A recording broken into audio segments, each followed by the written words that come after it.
So building on from where we were with that collar and elbow tie, let me introduce you to one of the most savage submissions you'll ever learn. This is one of the first techniques I was taught in catch wrestling outside of the fundamental structures and basics, and it's called the Grovit, and dates from the Wigan days.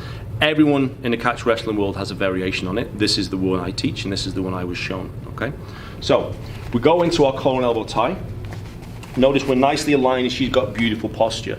So the first problem I have to do is trying to break this, because if I just pull on this, and you can see I'm actually giving it and trying to work it, it's very hard to move that on its own. I can't muscle that down. This is when the footwork becomes so important in everything that we do. So I can just grab it and pull it, and I can muscle that off. I can move myself away from it to get that off. But anytime I do a big move like this, I'm opening myself up, and they're going to come in and counter that if they're savvy. Instead, I'm simply going to do this. As I'm in my position, one foot comes up, one foot goes back. Now notice what I've done here. You see this gap? It's that big. That's all I need, because watch this, one finger, down. Now, you're not going to do that in a match, obviously, but just illustrates the concept and principle. So I'm trying to pull this off, and I can't do it. So again, I abandon the tension. If I put tension in, the second I move, she'll read that tension. There she goes. Now she's eating my space. Good. If I don't tell her when I'm moving, close your eyes. And she's feeding under the arm here. This is where I want her to be, okay? So, from this position, I step up, I step back. As I do, I peel this arm clear. I don't need a big grab. I don't need to yank it down. Step up, step in, move. Now notice she's dropping already and going down.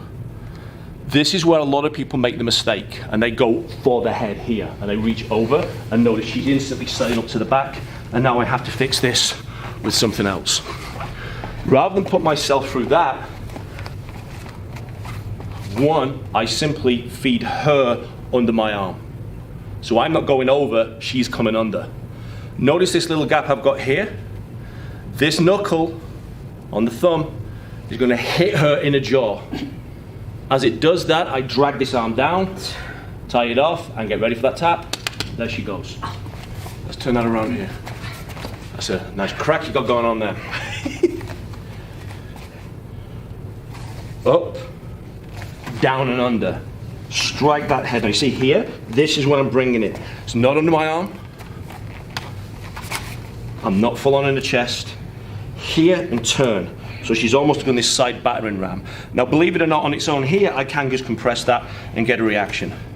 To make it super effective, I bring that arm down here, lock off onto my own, and all I do here, if I really don't like her, step in. And that's the Grovit.